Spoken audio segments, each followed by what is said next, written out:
Saya nak kongsi satu lagi cerita yang sangat menarik untuk tuan-tuan dirahmati Allah. Bawa balik, kongsikan dengan keluarga. Mudah-mudahan naikkan sedikit semangat dalam kita nak beribadat. Satu hari tuan-tuan dirahmati Allah, saya dipanggil untuk uruskan satu jenazah petang. Selingkungan dalam pukul 5 lebih tuan-tuan dirahmati Allah, saya dipanggil. Saya bergegas ke hospital. Sampai di hospital, saya dimaklumkan oleh seorang sahabat, Ustaz, orang yang mati ini, yang Ustaz tunggu ni, si mati. Masa saya sampai tu jenazah belum sampai lah. Jenazah dalam perjalanan nak sampai. Sebab bila kita pergi ambil jenazah tuan-tuan, tak boleh pakai ambulan. Orang kalau dah meninggal, dia tak naik ambulan. Belum sah meninggal baru naik ambulan. Mati atas ambulan tak apa, tapi kalau sebelum naik dah mati, memang ambulan tak angkat. Itu memang tak tahu dia punya prosedur kot. Itu memang prosedur tuan-tuan. Jadi tuan-tuan dirahmati Allah, sementara tunggu tu saya diberitahu, si mati ini, orang yang meninggal dunia ini, baru selesai menjadi imam waktu asar. Dia jadi imam waktu asar, dia bagi je salam yang pertama, terus dia rebah. Jatuh betul-betul atas jadah imam, tengah jadi imam. Allahu Akbar. Saya ternanti-nanti orang yang baik ini. Sampai saja dia tuan-tuan, saya terus tengok dia.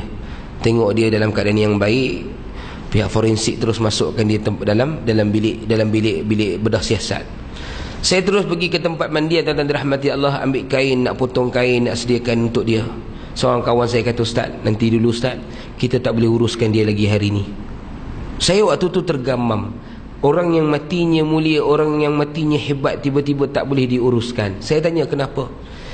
Kawan-kawan saya bagi tahu, dia kata, Ustaz, si mati ni tak ada sebarang dokumen pengenalan diri. Kita tak tahu dia siapa, keluarga dia belum ada buat sebarang tuntutan, kita tak tahu nak hantar ke mana. Jadi terpaksa disimpan terlebih dahulu.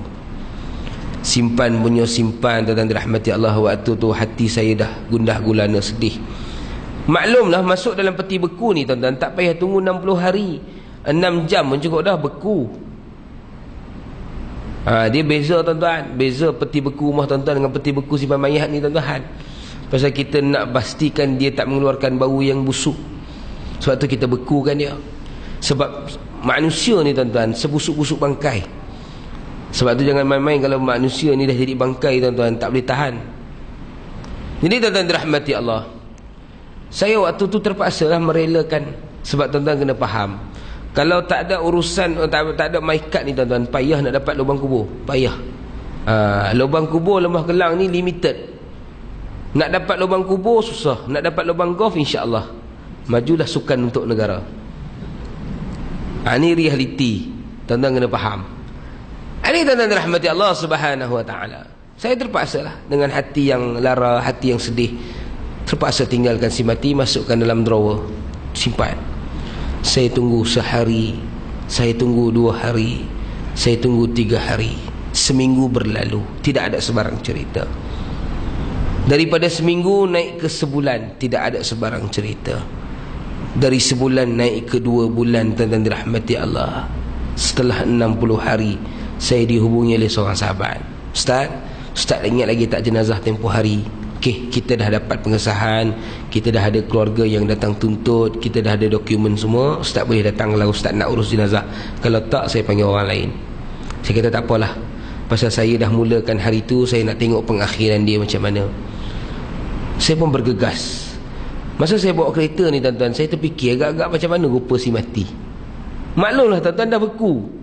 Macam tuan-tuan beli ikan kan, tuan-tuan ni beli ikan, tuan-tuan simpan dalam peti ais, simpan lebih 60 hari.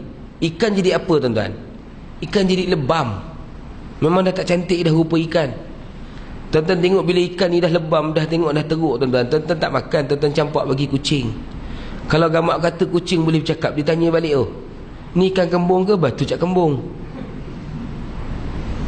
Jadi tuan-tuan dirahmati Allah, sampai saya di pekarangan bilik mayat tu, memang ramailah pegawai agama Islamnya, pegawai pihak berkuasa, PBT dan sebagainya lah, ramai.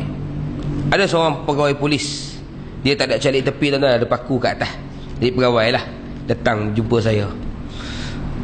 Dia sambut saya, dia kata, Ustaz, kita bagi penghormatan kat you buka jenazah. Dia sebenarnya bukan penghormatan, yang datang ni semua penakut kan. Tak solat sembang lah dengan aku. Adik tak apalah, orang bagi penghormatan tuan-tuan, kita buka lah. Saya pun buka drawer dia, bawa keluar. Saya duk fikir macam-macam dalam kepala ni tuan-tuan, sekabut macam-macam. Tapi bila saya buka je plastik yang menutupi si mati ini waktu itu, saya menitiskan air mata. Saya terkejut dan saya tergamam. Si mati bukan saja tidak beku tuan-tuan, badannya panas dan wajahnya berpeluh. 60 hari disimpan dalam peti beku, dia masih lagi panas, wajahnya berpeluh. Allahu Rabbi, siapakah insan yang sangat istimewa ini tuan-tuan dirahmati Allah? Siapakah dia tuan-tuan? Bila ditanya kepada sahabat-sahabat, ramai yang menggiling kepala. Dia kata, Ustaz, tanyalah seorang tu rapat dengan dia, Ustaz. Saya pun mandikan dia, selesai mandi kafan.